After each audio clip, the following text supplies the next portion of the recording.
Well, another very powerful experience in another courtroom in our United States, to Boise, Idaho now, where any moment Bryan Kohberger will enter a plea for the 2022 brutal murders of 4 college students. The family of the victims notified about that agreement through a letter sent by prosecutors. Just a letter. The 30-year-old suspect agreed to plead guilty to all 4 murder charges. For that plea, he will serve 4 life sentences back to back. So let's go to CBS News reporter Andres Gutierrez. He's outside the courthouse. All right, so Andres, we had family members arrive in the last hour. You've seen them go in. What is the mood there? Well, from the moment the details of this plea deal were released to the public Monday afternoon, the family of Kaylee Gonzalez has been very vocally opposed to this. The family of the victim ended up going in. The father, however, Steve, did not go in a form of protest. Instead, he ended up talking to reporters.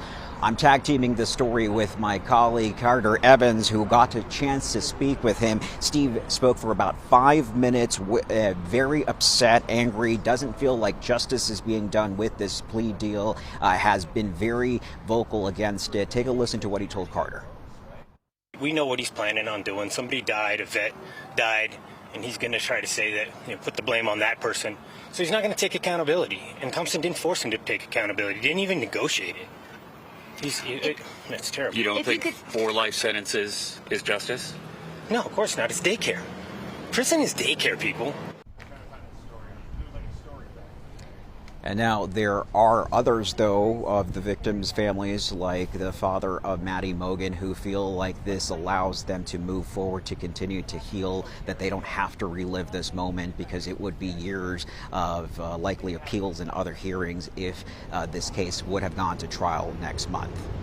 Well, this is not yet completely buttoned up. The judge can say no to that plea deal, correct?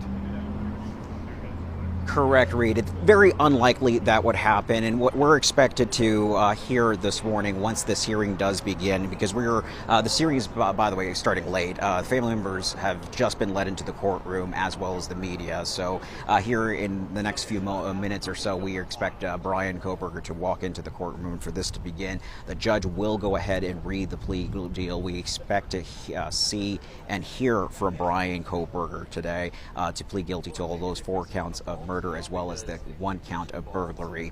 From then, the judge will go ahead and set a sentencing date later, expected to happen later this month. And at that hearing, whenever it does happen, it may take several days, because the victims' family members will likely do impact statements, and that may take several days. And then from there, he will be sent off to prison for the rest of his life. No appeals, no parole opportunities, and so he'll spend the rest of his life behind bars.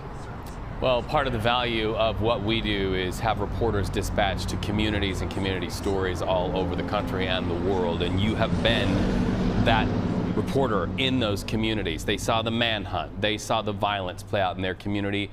What are you hearing from the people at large who have been a part of this story throughout the arc of it? Yeah, 24 hours ago, I was in Moscow where all of this happened. The community has erased some reminders of that tragedy. The house where the murders took place was demolished back in 2023. A memorial has gone up for the 4 victims on the campus of the University of Idaho. I did go into town and speak to a couple of locals who feel like this plea deal is the right move. It allows the community to continue to move forward. It ends up saving taxpayers some money, because, again, all these hearings do eventually cost the county money. Here's what some of the other locals told me. Take a listen. Probably kind of relief. I think that, the cost, the uncertainty of a trial, everybody around here, well, myself, pretty confident that he was guilty. So it's just kind of a relief that there's not the uncertainty of any unknowns that can happen at trial. The general feeling is that I think it was a good decision for the prosecutor to take or do the plea deal. Well, if it went to trial, there's always the possibility of it not coming out the way people would hope.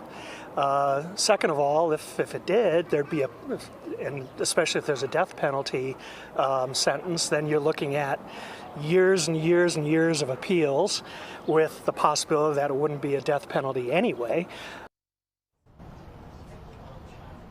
And then I also spoke to a pair of college students who wish this case would have gone to trial because perhaps a motive would have come about. We would have perhaps known the why behind this.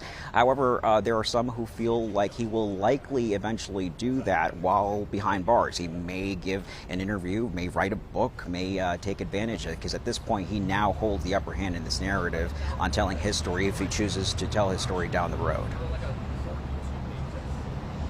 And accused of killing their children holds the upper hand in that narrative. Andres Gutierrez, thank you so much for following this story from the very beginning.